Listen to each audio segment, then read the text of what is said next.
So, you look at the real estate market, and on the surface, everything seems to be chugging along just fine. But here's the thing, behind the curtain, the open market, the one we all think we know, it's quietly fracturing. And this isn't just some inside baseball for the industry. This affects anyone, and I mean anyone, who's even thinking about buying or selling a home. And that's exactly who this is for. That person. Because the single biggest financial decision of your life, it's being shaped by huge changes that, you probably don't even know are happening. We're here to shed a little light on what's really going on. Yeah, because we are about to pull back that curtain on a system that frankly is not working the way you think it is anymore. The promises you hear don't really line up with the reality on the ground. Okay, let's dive right into this. So what's really happening? Well, the biggest players in the game, we're talking about Zillow, Compass, Redfin, they are quietly carving up the market into these private tiered networks. So, despite all the press releases about broad exposure, but they're actually building our walled gardens for listings. And this right here really shows you the gap between the public promise and what's happening privately. Sellers are told they're getting the widest possible audience, but what they're often getting is a small, hand-picked pool of buyers inside one specific network. And the craziest part? As a consumer, you have no idea which tier you're even in. So what does this fragmented system actually mean for you? Well, it is definitely not a neutral change. There are very clear winners and losers here. And unfortunately, the average person is pretty often on the losing end of the stick. For home buyers, the real problem is what you can't see. You could be missing out on the perfect house simply because it's only being shown on a private network you don't have access to. For sellers, you might get, say, 8 offers instead of 40. And yeah, 8 is good, but it's not necessarily the best result. And this brings up a really serious and frankly under-discussed issue with fair housing, where access to homes suddenly becomes tied to which brokerage you happen to be with. And this slide right here, it perfectly illustrates the system's core weakness. This whole pre-market private access strategy, it only works when there are way more buyers than sellers. The second that market shifts, well, hiding your home from the public stops being a cool feature and it very quickly becomes a huge liability. Now, this whole shift isn't just hitting buyers and sellers. It's creating a massive divide inside the real estate profession itself. A major shakeout is already happening for agents. If you're an elite, top-producing agent who's plugged into the right networks, this system is amazing. It gives you a huge advantage, early access to listings, a fire hose of leads from the big portals. It's great. But for the vast majority of agents who aren't in that top 1%, this new reality is a massive threat. They're literally being locked out of the inventory their own clients want to see. 2.5 million. That's how many licensed real estate agents there are in the US. And the hard truth is most of them just don't do enough business to be truly great at their jobs.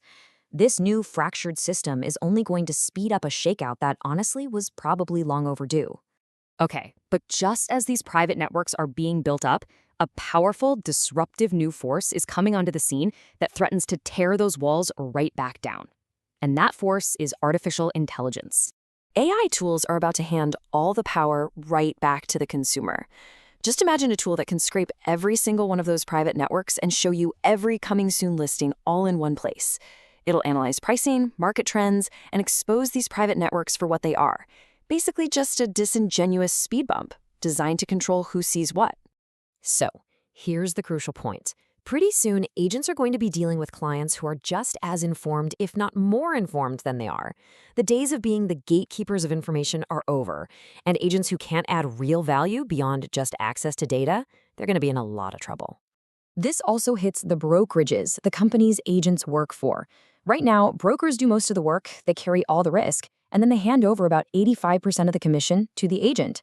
Well, AI can automate a ton of what an agent does, which means brokerages are going to start asking, hey, why shouldn't we keep a much bigger piece of that pie? So with all this disruption from private networks and AI, what happens to the traditional powers in real estate? I'm talking about the institutions that have run the show for decades, like the local multiple listing service, the MLS.